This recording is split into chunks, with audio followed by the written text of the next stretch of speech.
Well, good morning slash afternoon.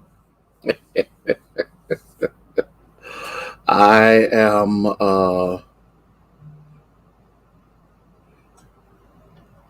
I am grateful to God for those of you who are coming on. I hear my devices letting me know that we are on alive and well. So, our prayer is that things are as well as can possibly be, quiet as it's kept. Things could be a whole lot worse, but we're grateful that it is, and you are doing as well as you are. So we are on, and I kind of like doing this because it allows me to go from one time period into another. Hey, Barbara, how are you? Denise, see you. Minister Faye, good to have you with us on this morning, soon to be afternoon. Grateful for those of you who are coming on board to be with us. I'm just kind of checking out a couple of things, make sure I got everything just right, and then go from there. Modern technology is amazing and it works so well. And but just as well as it works, it can also fail. One thing that I've learned, anything that is manufactured or created by man is subjugated to failure. And so I just wanted to make sure that we are up and running, that everything is going well, and that God just continues to bless you over and over again. I got 3 minutes, and in those 3 minutes, I will begin our snapshot. Just a real quick, a little something that will allow prayerfully your day to be more productive and will give you the encouraging word that you need so that you can go ahead and just enjoy this day, enjoy this week, just enjoy it all. So grateful for those of you that are on our Facebook pages as well as on YouTube. We want to thank you. We want to remind you before we get started with our snapshot that our midweek worship is going to be at 6:30. And I believe, if I'm not mistaken, the question is asked, will God, I believe, take care of your family? I got so many things going on here. I can't even keep up with everything. But I'm grateful to God. So let me, good afternoon, Jaleesa. How are you? And I'll be ready to go in about 2 more minutes. That gives people an opportunity to be able to get on. Doe, how are you, my friend? You holding it down in Midland? Man, it's just good. Good to have you on board with us, okay? We're grateful to God because I just got a message from Michelle. Michelle's telling us, Michelle Young says she'll be going home tomorrow. And so we're grateful that God brought her through her procedure. If I am not mistaken, I believe that Katrina Williams came through hers yesterday, and I believe she went home um, yesterday. So God, even in the midst of surgical procedures, have shown Himself mighty and powerful. I got 1 more minute, then I'm going to get started. That way, I don't take up any more of your day. Okay. Just wanted to kind of share that with you. Okay. And so we're grateful to God for that. Will God help you? Will He help you? Will He help you? Is He real? Um, is He some distorted figment of someone's imagination. It's something that is fabricated and made up by man. Have you ever found yourself in a position, in a situation of complete and total hopelessness? I really need us to be real about this. And when I talk about hopelessness, I'm not talking about having a bad day. I'm talking about things are just going wrong. You got issues in your family. You got a loved one that has passed on. You have moments of uncertainty. You know, I'm not talking about a slight headache or maybe you're not really sure what tomorrow's going to bring. All of that good stuff. But what I'm trying to get us to see is that our God is he'll help you. He'll help you. But then also by the same token, you got to want to be helped. And I think this is overwhelmingly important for us to recognize and to understand. I see you, Barbara, Sylvia, Linda. Good to have you here with us. And there we go. My iPad froze for just a second. Wanted to make sure that you get now. Let me get into this. Let me get into this because David is dealing with the Ziphites, and David has found himself in a position where he's in hiding. And so in the midst of being in hiding, and I don't know, because for many of us, we've never been in this extreme of a situation where someone, hey, Yana, how are you? Praying for you, young lady, that someone is literally trying to kill you. There's a difference between Dr. Gator, how are you, my friend? Good to have you with us. There's a difference between character assassination and someone who is literally trying to take your life. And David is in this position. He's in this position where they're trying to kill him. And they're trying to kill him. And the reason that they're trying to kill him is because they don't know really the reason why they're trying to kill him. But what they fail to understand is they are being used of the enemy, because if they kill David, they can also, Winnie, destroy the lineage of David that brings the Savior. Oh my God! I see, and I think many of us really don't have a clue as to how we are connected to someone's future going through the issues you've got to deal with right now. And I can't remember. I'm trying to remember the situation that happened. Sometimes you go through some things at another time in life that become beneficial to someone later down the road. And David wants God to hear his prayer. And the reason he wants God to hear his prayer is because his strength is gone. Now, many of you may have, and this is becoming even more prevalent. Nancy, it's becoming more prevalent with mental illness. It's becoming more prevalent with depression. When you find yourself in a destitute situation, nothing is working, no one is there, no one loves. Now, it doesn't necessarily mean that what I said is true, but because of the quagmire of your present moment, the enemy is good at convincing you that there's nobody else there or no one else cares. And when things get bad enough, the enemy knows how to play games with your mind. The enemy knows how to make you feel abandoned. The enemy knows how to make you feel that there's absolutely nobody else on your side. And when David finds himself in that position, because, are y'all ready for this?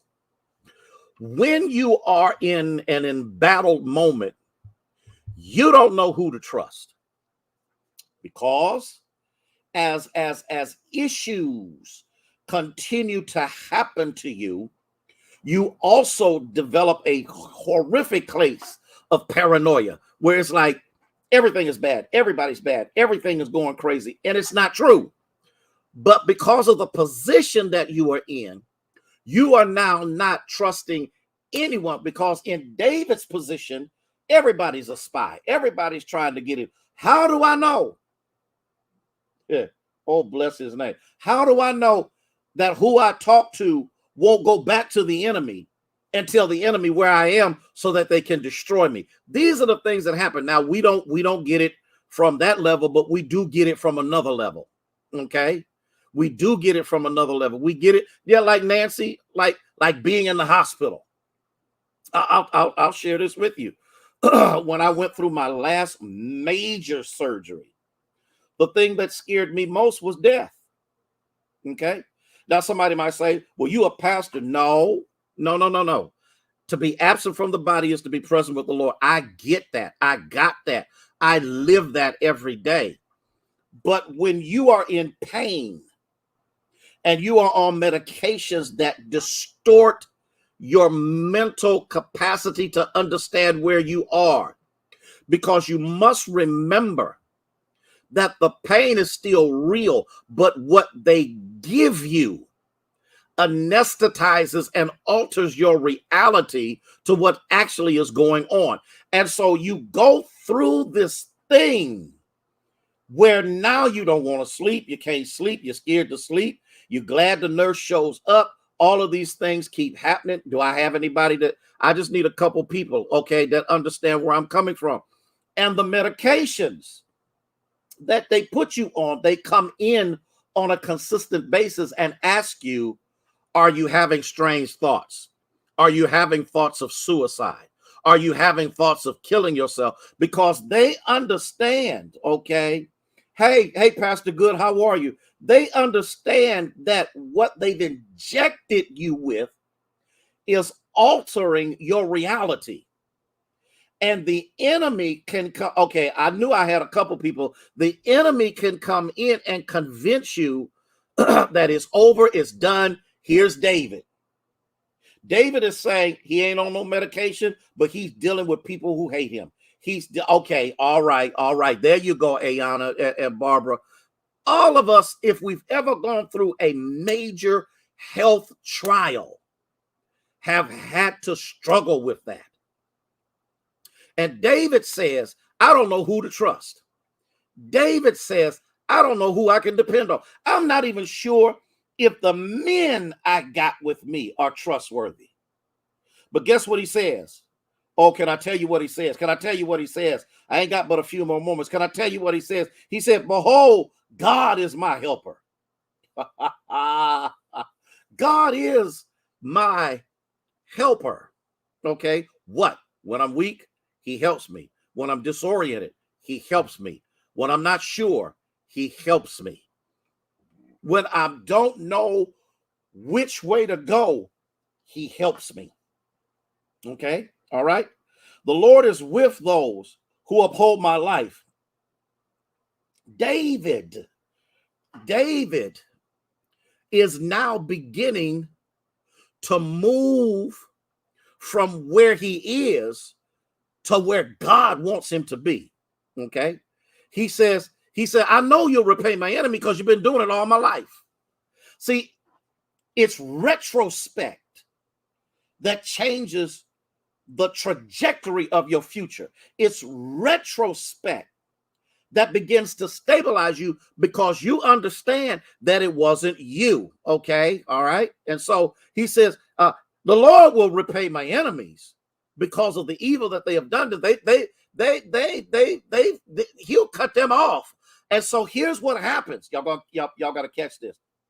It removes David from a vindictive motif into us understanding that God has dealt with enemies even before we knew who the enemies were.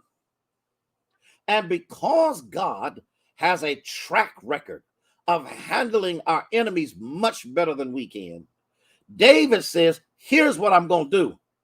I'm going to change my worry into worship. Woo!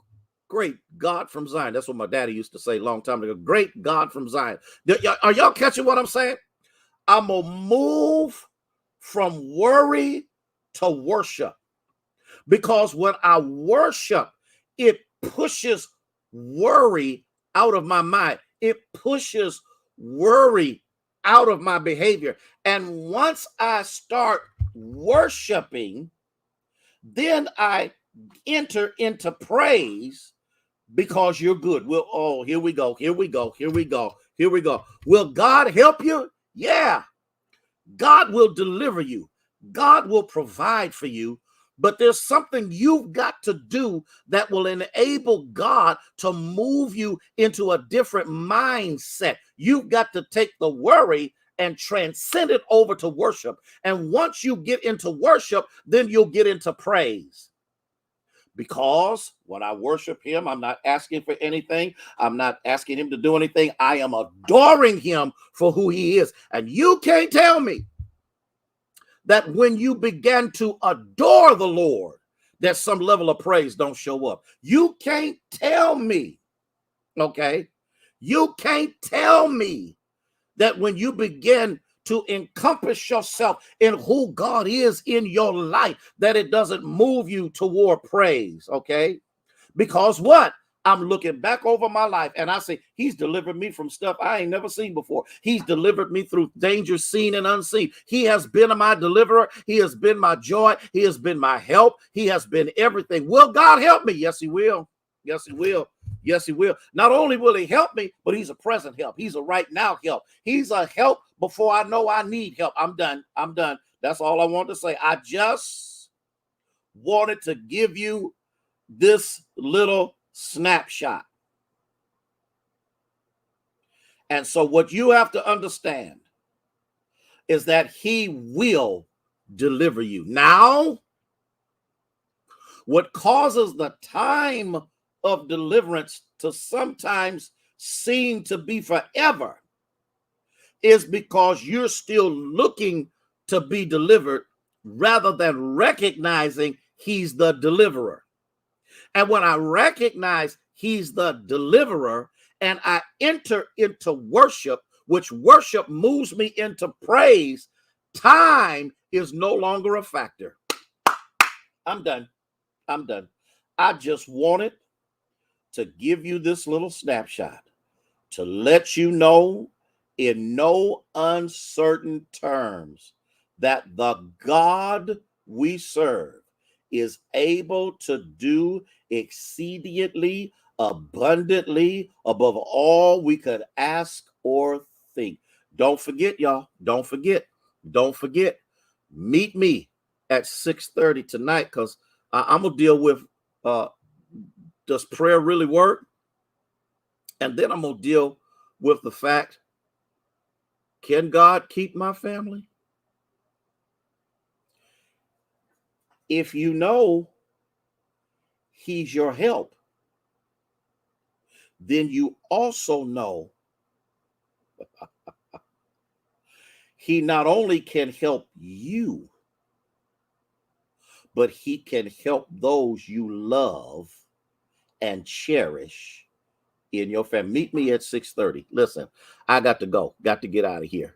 Got some stuff I need to take care of. Thank you for taking out this time. Dr. Gator, thank you. Pastor Good, thank you. And all of you that were here, all of you that shared with us on this afternoon for this quick snapshot. Thank you for allowing me to be a part of your afternoon. Let me tell you why I do this. I'm going to tell you why I do this. I said I was going to say it in the beginning, but I need to say it now. The reason I start out at 11:55 and start at 12 is because 11:55 represents what is and what was. 12 o'clock represents where you're going. I got to go. Listen, y'all have a blessed day of the Lord. May God bless you and keep you is our prayer.